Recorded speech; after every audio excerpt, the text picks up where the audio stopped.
السلام علیکم ناظرین کرام، آپ کے سامنے کتاب ہے اصلاحی واقعات۔ اس کتاب سے ہم آپ کو پڑھ کر سنائیں گے نمرود کی پرورش کا واقعہ۔ اصلاحی واقعات جلد نمبر 3 ہے، نمرود کی پرورش کا واقعہ۔ اس ویڈیو میں آپ سنیں گے۔ آپ سے گزارش ہے ویڈیو کو مکمل دیکھیں، لائک اور سبسکرائب کریں اور ثواب دران حاصل کریں۔ نمرود نے اللہ تعالیٰ کے خلیل حضرت ابراہیم علیہ السلام کو آگ میں ڈالا، مگر نمرود کو اللہ تعالیٰ نے کیسے پالا؟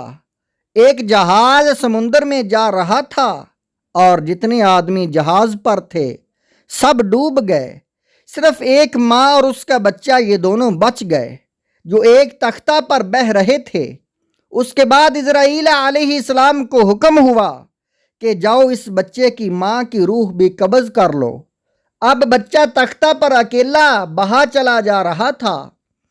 پھر ہواؤں کو حکم ہوا کہ سمندر کے ایک کنارے پر جنگل ہے، اس کو وہاں ڈال دو۔ وہ تختہ بہہ کر اسی جنگل کی طرف گیا اور جنگل کے کنارے لگ گیا۔ جنگل میں اللہ تعالیٰ نے ایک شیرنی کو حکم دیا اور وہ اس بچہ کو اٹھا کر لے گئی اور دودھ پلانے لگی اور دودھ پلا کر اسے خوب بڑا کر دیا۔ اس کے بعد جنوں کے بادشاہ نے آداب شاہی سکھائے۔ ایک دن اللہ تعالیٰ نے حضرت اسرائیل علیہ السلام سے پوچھا کہ اے اسرائیل، تم کو کسی کی روح قبض کرنے میں بھی تکلیف ہوئی؟ انہوں نے عرض کیا کہ ہاں اللہ میاں، ایک ماں اور بچہ جو سمندر میں ایک تختہ پر بہے جا رہے تھے اور آپ نے ماں کی روح کو قبض کرنے کا حکم دیا تو میرا کلیجہ منہ کو آ گیا کہ اس بچہ کا کیا ہوگا، مگر آپ کے حکم کے سامنے کس کی مجال ہے جو لب ہلا سکے؟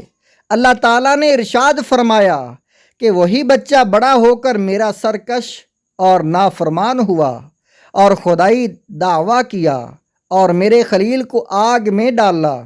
یہ شخص نمرود تھا، جس ظالم کو ماں باپ نے پالا ہو اور بواسطہ اسباب جس کی پرورش ہوئی ہو، اس کے لیے تو اسباب حجاب ہو سکتے ہیں، مگر اس ظالم کو تو ہم نے براہ راست پالا، اسباب کا بھی کوئی پردہ نہیں تھا، ماں باپ کے بغیر پالا اور 100 ناز سے پالا۔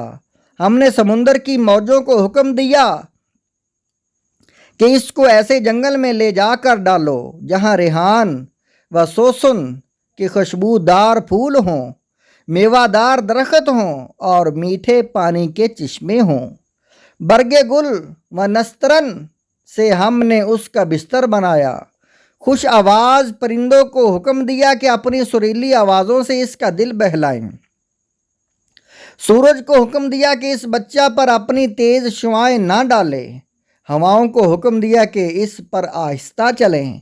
شیرنی کو حکم دیا کہ اس کو دودھ پلائے۔ جنوں سے آداب شاہی سکھائے اور اس کو میں نے بادشاہی بھی عطا کی۔ غرض اس پر میں نے صدہا عنایات و اکرام کیے تاکہ بغیر واسطہ اسباب کے میرا لطف و کرم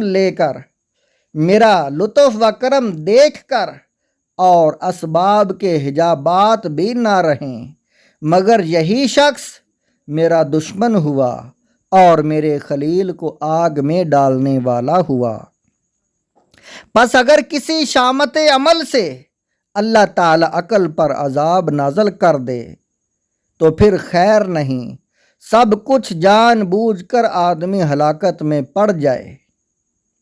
اللہ تعالیٰ پناہ میں رکھے۔ یہ واقعہ پردیس میں تذکرہ وطن ایک کتاب کا نام ہے اور صفحہ نمبر ہے اس کا 217، جس پر یہ واقعہ موجود ہے۔